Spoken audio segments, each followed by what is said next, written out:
Hola, hi, this is Al, your statistics instructor. Let's get to work.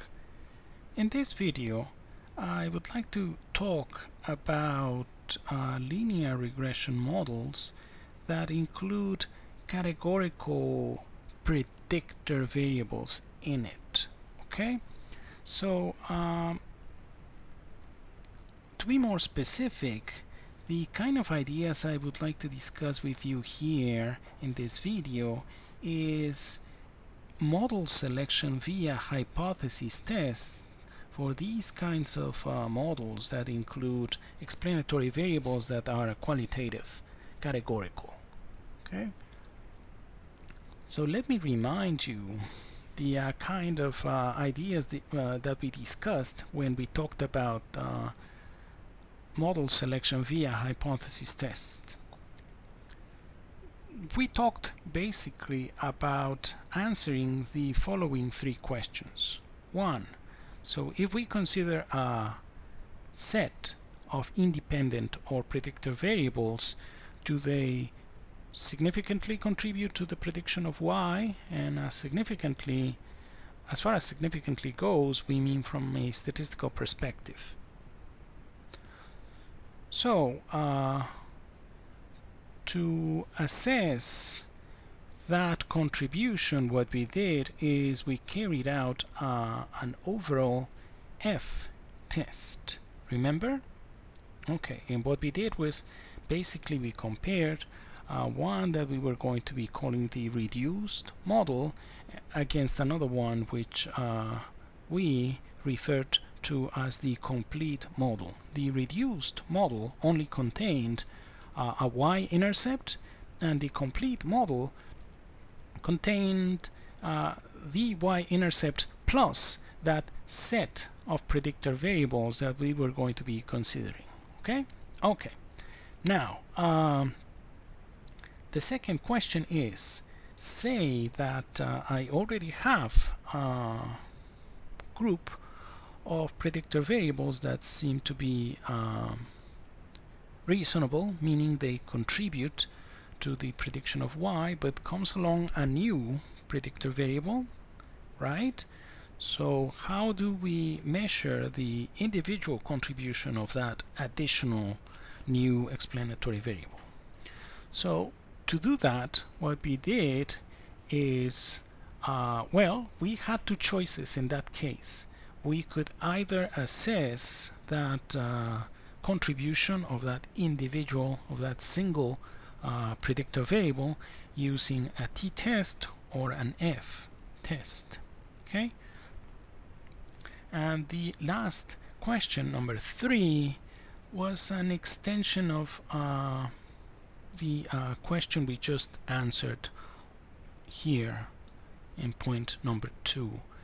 Now, if instead of being interested in including just one additional predictor variable, we wanted to add a group of predictor variables, how can we assess whether or not that's a good idea? If these new predictor variables will significantly contribute to the prediction of y. Okay, because if they don't contribute, we are better off with a simpler model, right? Okay, so in this video we are going to talk about questions number 1 and 2 for linear models that contain both numerical and categorical predictor variables. And at the end we are also going to talk about the interpretation of the linear regression equation coming from these kinds of models. Okay? Well, now let me show you the data set that I would like to analyze with you. It's here. Okay. So in this particular example, the response variable that we are interested in is repair time, we would like to be able to predict repair time. And we would like to consider two factors, two variables that could, we believe, contribute to the prediction of repair time. These predictor variables are the number of months since the last maintenance service took place, and the second one is the type of repair problem. And in this case we have, two kinds of problems: mechanical or electrical. So as you can see, type of repair problem is the categorical variable, and this one here, number of months since the last service maintenance took place, is a numerical one. So let me show you. On the next slide, I have the data set. We have a sample of 10 observations. The last column here will be our response variable, the one that we want to predict repair time. This one here, the second column, is one of our predictors, months since last service. Third column is type of repair, right? And this is the kind of a new flavor that we have for predictors, right? It's a categorical variable. Now, how are we going to mathematically deal with these categorical variables? Well, if you think about it, when we talked about ANOVA, analysis of variance, you have already dealt with that sort of variable, a categorical variable, if you think about it. So let me see. Yeah, so slide 13 is where I kind of remind you what was the approach that you guys took back there when we talked about ANOVA, analysis of variance, without explicitly saying so, right? So in this case, we're going to be using electrical problem as our reference category. So if there's an electrical problem, we're going to record a 1, and then we're going to record a 0 otherwise. Okay, so it's a 0, 1 kind of variable. They have a special name. We call them dummy variables or indicator variables. Okay. So now we know that our model, the complete model, the one that includes both x1 and x2, will look like this. x2 will be given by this dummy variable, and x1, it will be a numerical variable. Okay.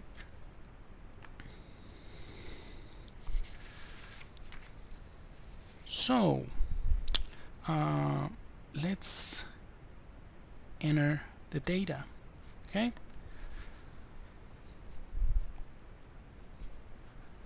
So x1, it's already here, right? 2, 6, 8, 3, 2, 7, 9, 8, 4, and 6. As you can see, that one represents this guy. Okay. And then here we said our reference category will be electrical, so it's going to be 1, 0, 1, 0, 1, 1, 0, 0, 1, 1. Okay.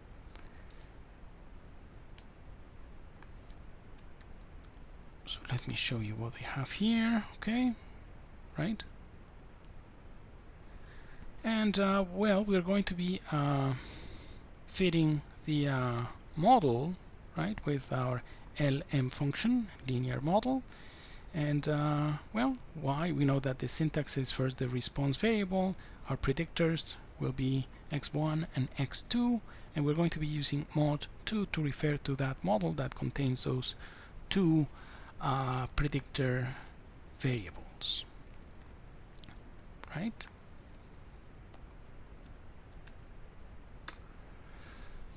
Okay, now we know that in order to carry out that overall test, right, we need a complete model. In this case, it is it is reasonable that this guy is going to be our complete model.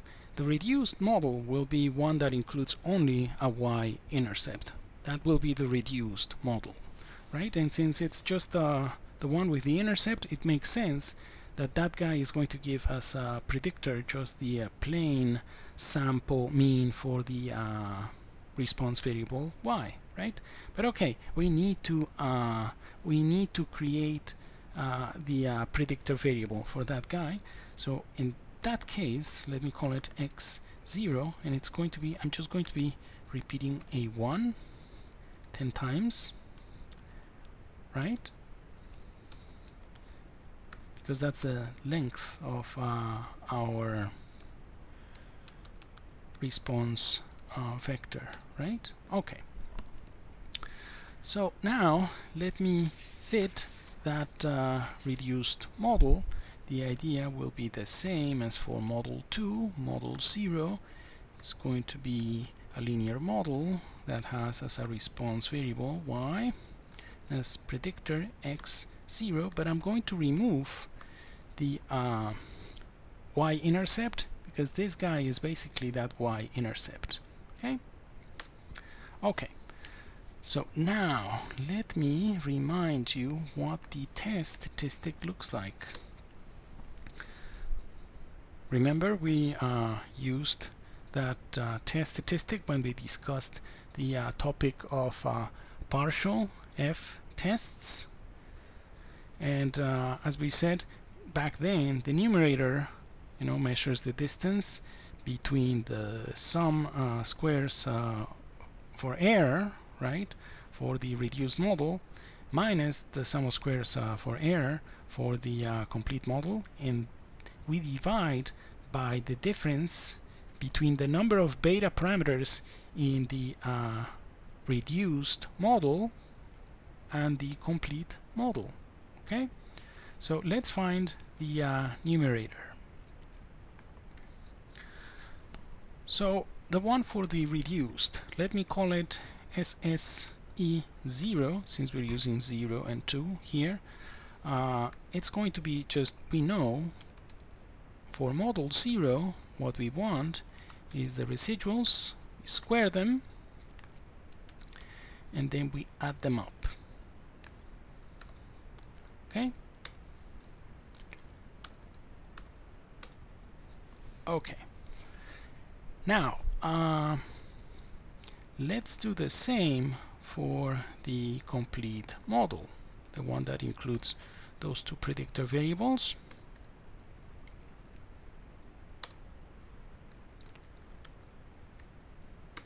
So as you can see, there was a reduction, okay, in the sum of squares for error, right? So it seems that it's beneficial to include x1 and x2, right? There's a difference, but the thing with this test statistic, we are going to be statistically measuring if that contribution is big enough in order for us to consider a more complicated model, right? Okay, so numerator of that test statistic will be the sum of squares for the reduced minus sum of squares for the complete model. We have to divide by the difference in the number of beta parameters. So remember that, let me show you this first, that the second model has 3 beta parameters, beta 0, beta 1, beta 2. The reduced model has only 1 beta parameter, beta 0. Okay, so numerator, as we said, difference between reduced, well, the sum of squares for error for the reduced model, sum of squares error for the complete model, and then we divide by the difference in beta parameters. So in this case that difference is just 2, right? We have 3 beta parameters here, we have 1 beta parameter here. Now the denominator, so remember back then when we talked about partial f-tests, what we said was this: hey, note that this is the mean square error for the complete model. So the denominator will be the sum of squares error for the second model, the complete model, divided by n, the number of observations, minus the number of beta parameters in the complete model. In this case, it's 3, right? Oops. Oh, I thought I had defined n as the length. Okay, let me define n as the length of y. Okay, and then it should be fine. Okay, now f star will be the numerator divided by the denominator.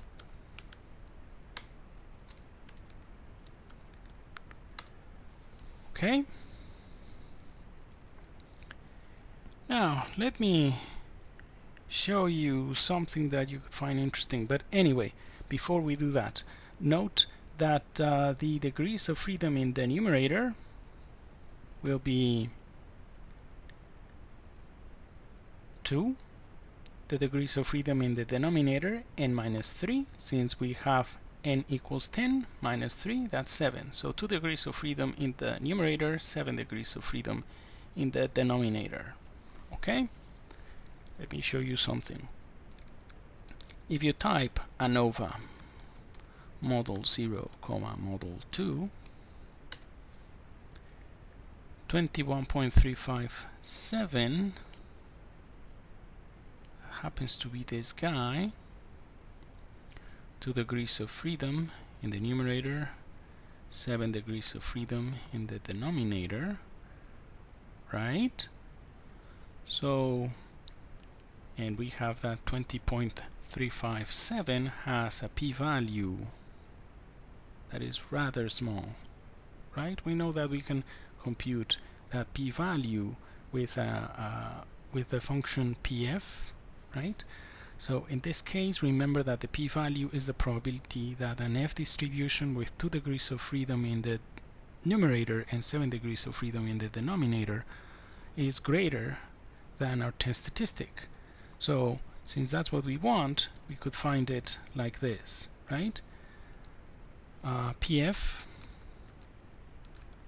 remember that PF, it's basically the CDF of the f function. So since we want the probability to the right of our test statistic f star, we need 1 minus PF. We have 2 degrees of freedom in the numerator, 7 degrees of freedom in the denominator. So see, it's this guy here. Okay, so the thing is that with this function ANOVA mod 0 and mod 2, we were able to come up with that information, right? Note that this guy also gives you these. If you see, let me type the sum of squares error for the reduced model. See, it's here. The sum of squares error for the complete model is here. Okay, so it would be a way of double checking your work when you're doing one of those partial f tests and comparing complete against a reduced model. Okay. Okay, so what have we learned at this point with this overall f test? That it's a good idea to consider that group of 2 variables as a group, right? As a set, x1 and x2. Thanks to this overall f test, what we have is evidence that, yeah, together as a group they contribute significantly to the prediction of y. But then the next step is, would it be a good idea? I mean, let's now move to the second question. Now let's try and assess the individual contribution of each of those predictors, right? Now, here we said that we have two ways of doing this, either an f-test or a t-test. Let us start with an f-test and then let's compare if we get what we need, the same thing with a t-test. So we have that model 0, right, which includes only the y-intercept, and we have that model 2 that includes both, right? Let me fit a model 1 that includes only x1, okay? And then, since now we know that we could quickly carry out that ANOVA test using this, well, not that ANOVA test, that overall test, if you will, we know that we could do something similar, right? If we wanted to assess just the individual contribution of one of them, we could use this test statistic, this F test that we used for the overall, right? We could use just for a single one, and the difference between reduced and complete would be just one single beta, right? One single variable. So let me use that guy, and then we're going to compare with the t-test and see what happens. So now I have that model. So I want to see if going from no predictors, meaning just the y-intercept, model 0, to a model that includes as a single predictor x1 is a good idea. What I want to do there is assessing the contribution of x1 alone. Okay? So note that what we have here is that F test statistic, which looks like this, right? You could do it step by step later, finding the sum of squares error and so on, right? So we have a big F test statistic, so that means that the p-value, chances are, is going to be small. In this case is small. So it seems that the contribution of x1 to the prediction of y is significant, you know, from a statistical perspective. Now, take a look at this guy. What I'm going to be doing is summary of model 1.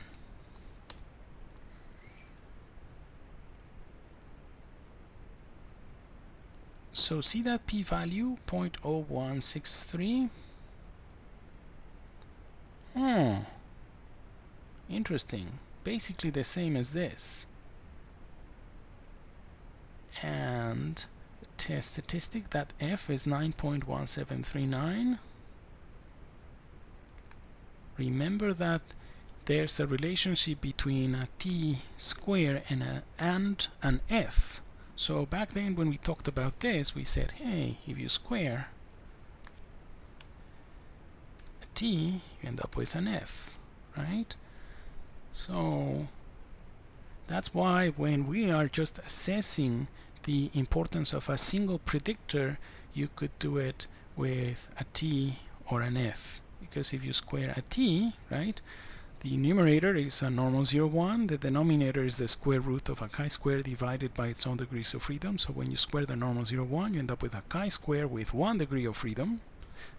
And the denominator is going to be the chi-square divided by its respective degrees of freedom. And the ratio between two chi-squares that are independent divided by their respective degrees of freedom is the very definition of an f, right? So that's what we have here. Degrees of freedom in the numerator 1, degrees of freedom in the denominator 8, right? So these two guys are the same. So the p-values will match, and the relationship between the test statistics is that t square will be the same as f. Okay? So bottom line, it seems that x1 contributes significantly, individually, to the prediction of y.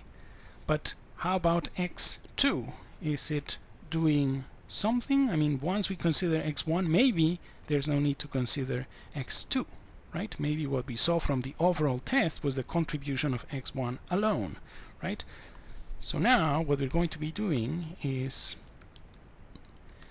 going from model 1 to model 2. But still, it seems that that guy, the categorical variable x2, contributes significantly, right? We have an improvement. So anyway, note that p-value is really small, right? So we have evidence that that beta is different from 0, beta 2. Okay, now let's do the same that we did before. Let's type summary of model 2. See that p-value 0.0050, 0.0050, right? See that test statistic 16.15. That's a test statistic for x2. So if you square it, right? So anyway, just a reminder that when you want to assess the contribution of a single predictor variable, you can do it either with an f-test, like the one we have here, or with a t-test. Okay, so we have taken care of these two questions that we wanted to answer at the beginning of our video, but then we also mentioned that we would like to talk about the interpretation of the regression equation in this case for these models, right? So let me take you to slide 19. So the expected value of y, considering that model that includes both predictor variables x1 and x2, looks like this, right? Beta 0 plus beta 1 times x1 plus beta 2 times x2. Okay? Now remember that our reference category is electrical. If x2 equals 1, that means that we had an electrical problem for that observation, right? Okay, so let's see what happens when x2 equals 0. When x2 equals 0, the expected value of y is in reality the expected value of y for a mechanical problem, right? And when you do that, this equation changes. Since you're multiplying beta 2 by 0, it disappears. So it simplifies to just beta 0 plus beta 1 times x1, right? Make sense? Okay, now let's see what happens when you have an electrical repair. Okay, so if x2 equals 1, then the expected value of y is in reality the expected value of y for electrical problems. But in that case, you multiply beta 2 by 1, so that is just beta 2. And then you just rearrange these terms, and what you end up with is beta 0 plus beta 2 plus beta 1 times x1, right? So what has changed here is the y-intercept, and how it changes in relation to the mechanical problem, the mechanical repair, depends on the sign of beta 0. If beta 0 is positive, right, that line will be shifted upwards. if beta 2 is negative, that line will be shifted downwards. Make sense? Okay, so now let's make a graphical representation of our data set, and then we'll see that our estimations make sense. Okay, so here what I'm doing here is I'm subsetting our observations. So I'm taking into account x1, right, but only for electrical repairs. Okay, so what I'm doing here is, hey, I'm asking R to do the following. Give me x1 for the observations that satisfy that restriction, that x2 is equal to 1. Okay, and I'm going to be doing the same for the response variable. I just want the response variable of those observations for which that condition is satisfied, x2 equals 1. Okay, and you know, the other parameters are just bells and whistles. I want a solid circle, so PCH equals 19, color red, y lim, the limits for the vertical axis 0 to 6, x lim, the limits for the horizontal axis 0 to 10, x lab is just the label for the horizontal, y lab just label for the vertical.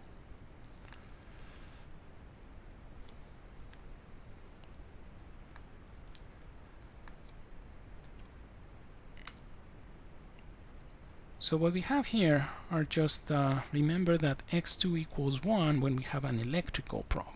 So that's the one that we have here. Those red dots represent those observations. Now I'm going to be plotting the other ones. And, well, it's just the opposite, right? Now I'm just paying attention to those observations for which this condition is satisfied. x2 equals 0, that means mechanical problems. And I'm going to be using a different color. I'm going to be using blue to plot those guys. So there we are. Okay.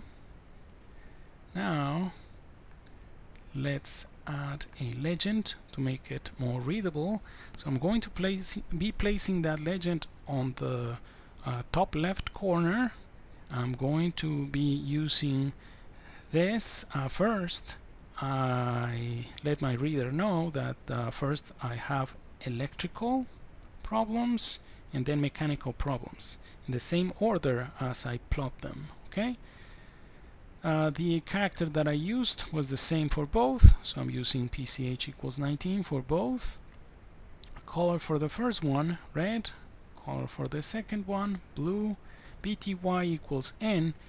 By default, R will create a box around your legend, but I don't want a box. Okay, so that's why I'm saying BTY equals no thanks, no box. So just to make it more readable, right? Now what we're going to be doing is using what we just discussed, right? The interpretation of the equation that we obtained. Let me show you the summary of our second model, the one that includes both predictors. So what we said is when x2 equals 0, right, you have a mechanical problem. So that's going to be for the blue dots. And when you have x2 equals 1, that's an electrical problem, right? So that's going to be for the red dots. So see, the y-intercept is 0.93, x1, the beta 1, right? The slope, it's going to be 0.38, and then x2, 1.26. What we're going to be adding to the intercept of those with an electrical problem, right? So here we go. See, this is what we had before, and this, right, is the common y-intercept plus the effect of an electrical repair. Make sense? Can you see it? That's exactly what we are doing here. This plus this, right? The slope is the same. We know that AB line is going to ask you for the y-intercept and the slope. And that's exactly what we're doing here. Okay.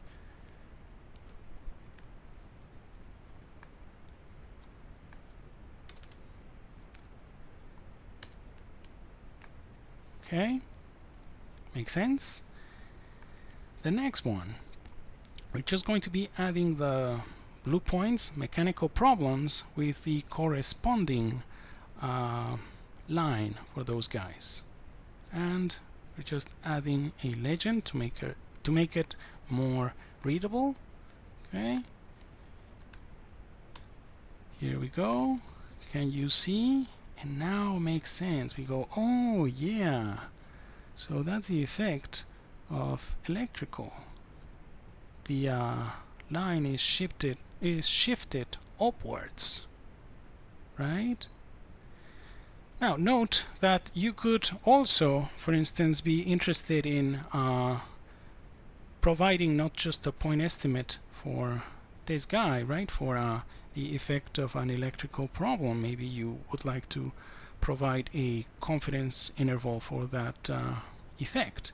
So you could find a confidence interval for beta 2, for instance, right?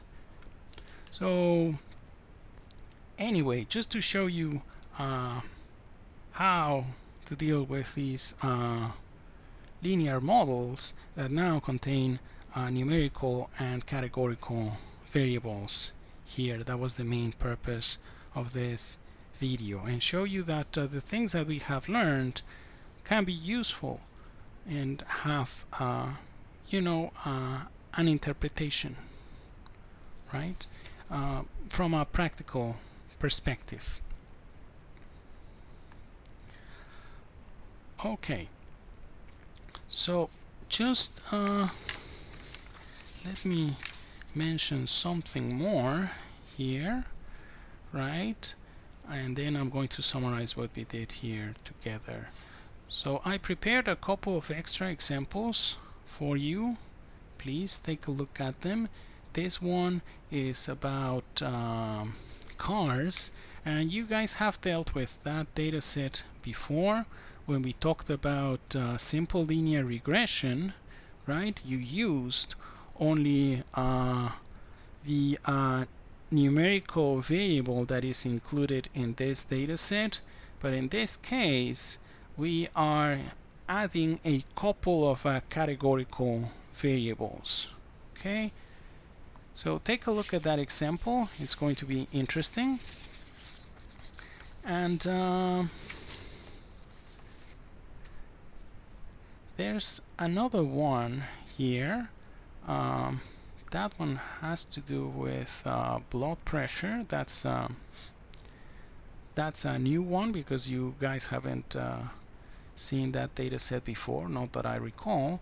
So, but anyway, that is also showing you a situation where you could be interested in testing different hypotheses, right, that you can set up in terms of comparing complete against reduced model, and it has an interpretation. Those beta parameters have a physical interpretation. So if you have time later, take a look at it. But it's basically the same idea as you and I just discussed for that simple example about the repair time, right?